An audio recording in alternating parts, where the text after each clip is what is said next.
Hello YouTube, it's your boy from Kesempatan Kedua. Kali ini akan menceritakan alur cerita dari film Hush yang rilis tahun 2016.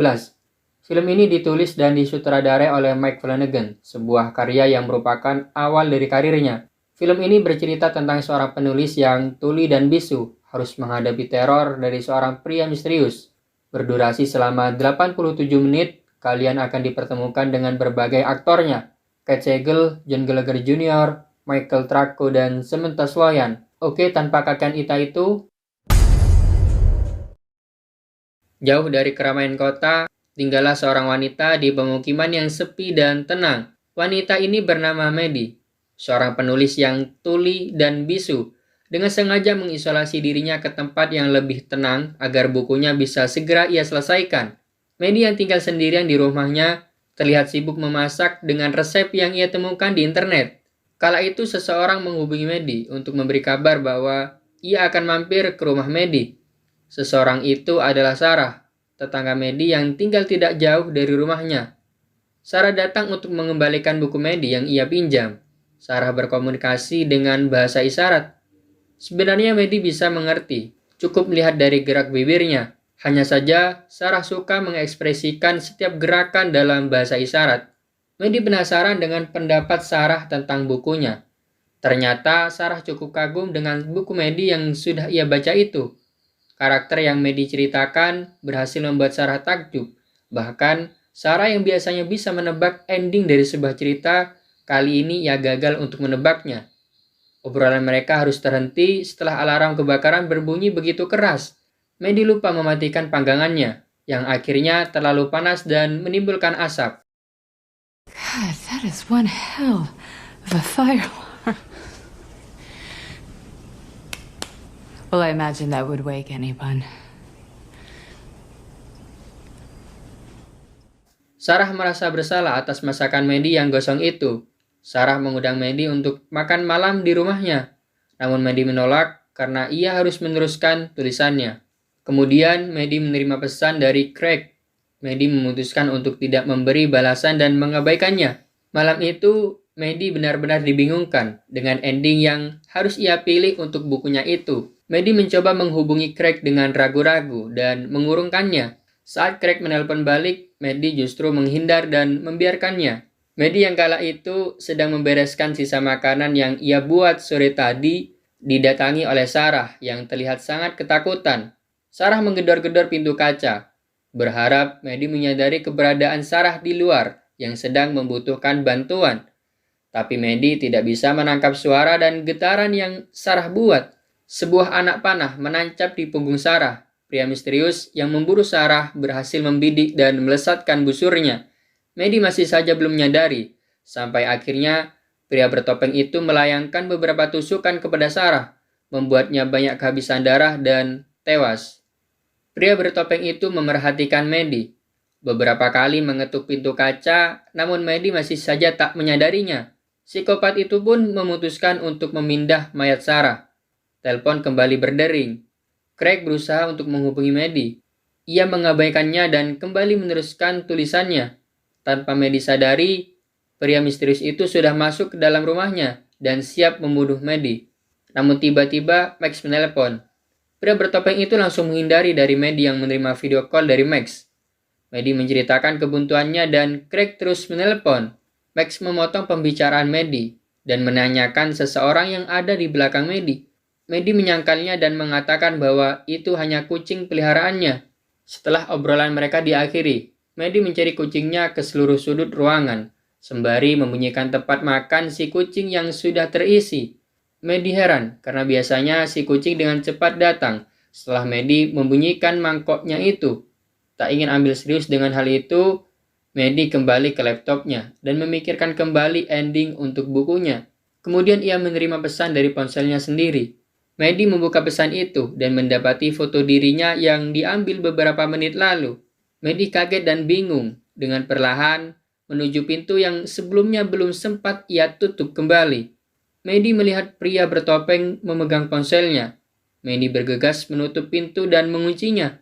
Pria bertopeng itu mencoba pintu lain, namun Maddie sudah terlebih dahulu menutup dan menguncinya. Pria misterius itu belum menyerah. Ia mengelilingi rumah Maddie dan mencari pintu yang bisa ia buka, sedangkan Maddie mengawasi dan mengikuti kemana pria misterius itu berada. Mendapati semua pintu sudah terkunci, pria bertopeng itu memutuskan aliran listrik di rumah Maddie. Maddie yang berniat untuk menghubungi layanan darurat harus terhenti karena jaringan internetnya terputus. Maddie mencoba menyambungkannya dengan wifi milik Sarah. Namun sayangnya, Maddie tidak dapat mengaksesnya. Maddie kecewa dan frustasi. Pria bertopeng itu menggoreskan pisaunya di kaca jendela, menunjukkan bahwa ia siap memburu Maddie. Ia juga mensabotase mobil Maddie, menutup kemungkinan bagi Maddie untuk melarikan diri dengan mobil itu. Maddie bingung dengan apa yang harus ia lakukan. Ia mencoba berbicara dengan pria itu, menulis di kaca pintu dan mengarahkan senter padanya. Pria bertopeng itu membacanya, lalu ia membuka topeng. Maddie tertegun. Ia sama sekali tidak mengenal pria itu. Pria bertopeng akan memburunya, dan sampai waktu di mana Maddie putus asa, ia akan membunuhnya. Maddie mencari benda yang bisa ia gunakan untuk melawan. Mengingat bahwa Maddie adalah seorang wanita dan memiliki keterbatasan, ini akan membuatnya kewalahan untuk menghadapi psikopat brutal ini. Bersembunyi di dalam kamar dan menahan pintu dengan lemari, berharap pria itu tak menemukan dan menangkapnya. Namun tak berselang lama, pria itu menakuti Maddie, mengetuk kaca jendela dengan menggunakan tangan Sarah. Maddie ketakutan dan segera keluar dari kamar. Kali ini, ketakutan dan frustasi harus Maddie rasakan. Melihat bahwa temannya sudah terbunuh oleh pria misterius itu, kondisi Maddie terancam, dan harapannya untuk lolos dari pria itu sangatlah kecil. Maddie baru ingat bahwa ia bisa mengambil ponsel Sarah yang ada di kantong belakangnya. Maddie mencoba mengalihkan pria misterius itu dengan membunyikan alarm mobil, namun jarak mobil dan kaca pintu membuatnya kesulitan untuk membunyikannya. Dan hal itu memaksanya untuk membuka pintu yang cukup beresiko. Maddie berhasil membunyikannya. Melihat pria itu teralihkan oleh alarm mobil, Maddie segera menuju kepada Sarah. Ia mencoba meraih dan mencari ponsel Sarah.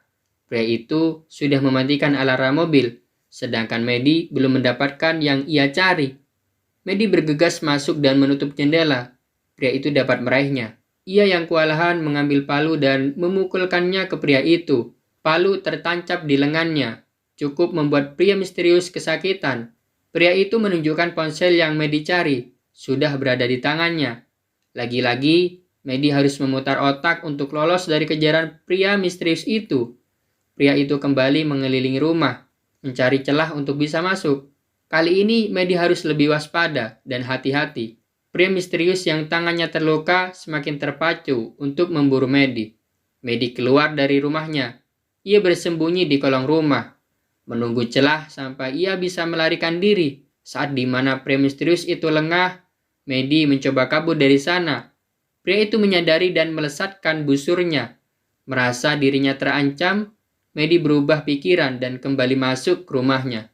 Pria misterius itu yang kini membawa panah crossbow membuat Maddie khawatir. Ia diam-diam memperhatikannya dari lantai 2 rumahnya, menunggu pria itu lengah dan kembali menggalakkan rencananya. Maddie yang sebelumnya hampir tertembak, kini masih mencoba untuk melarikan diri lagi. Kali ini, Maddie mencoba mengelabui pria itu dengan melempar jauh senternya ke semak-semak. Hal itu berhasil mengalihkan perhatian pria itu. Maddie kabur lewat atap rumahnya. Namun lagi-lagi, pria itu memergokinya. Maddie tertembak di bagian kakinya. Pria itu menyusul Maddie yang tengah kesakitan di atas. Maddie merebut panah dan memukul mundur pria misterius itu. Maddie mencoba menembak pria itu, tapi ia kesulitan menggunakannya. Melihat pria itu semakin dekat, ia pun memutuskan kembali masuk dan bersembunyi di rumahnya. Luka tembak yang dialami Maddie menancap cukup dalam. Ia harus menghentikan darah yang keluar dari lukanya. Dengan hati-hati, ia mengobati dan membalut lukanya. Setelah itu, Maddie mencoba memasangkan anak panah pada crossbow-nya itu. Dari luar jendela, pria misterius memerhatikan Maddie yang kesulitan memasangnya. Tiba-tiba datanglah John yang tengah mencari Sarah. Pria misterius itu berlagak selayaknya polisi, menyoroti John dengan senter dan memintanya untuk menunjukkan kartu identitasnya. John bingung dengan apa yang sedang terjadi. Pria itu menjelaskan bahwa ia dihubungi dan Sesampainya di sana, ia dipukuli oleh seseorang. Ketika terbangun, ia sudah kehilangan ponsel, radio HT, dan pistolnya. Pria itu mengaku sebagai deputi, meminjam ponsel John untuk menghubungi sheriff agar mengirimi bantuan. Pria itu tidak benar-benar menelpon dan tak mengembalikan ponselnya. John yang menyadarinya meminta ponselnya. Saat pria itu mengambil ponsel di kantongnya, tanpa disadari, anting Sarah jatuh, yang sebelumnya pria itu mengambilnya dari Sarah. Melihat hal itu, John mulai menaruh curiga. John mengatakan bahwa Maddie itu tuli dan bisu. Tidak mungkin dia yang menelpon untuk meminta bantuan. Pria itu mengelak.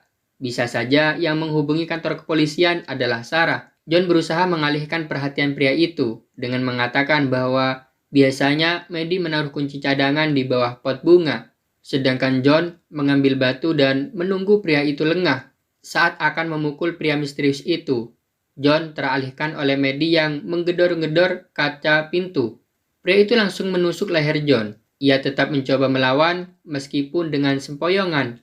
Badannya yang besar berhasil menjatuhkan pria itu. Di sisa-sisa tenaganya, John mencekiknya. John memberi isyarat untuk Maddie agar lari. Lalu John tewas terlebih dahulu sebelum berhasil membunuh pria itu. Maddie membayangkan kemungkinan yang terjadi jika ia lari. Pria itu pasti akan menangkap dan membunuhnya dengan secara brutal.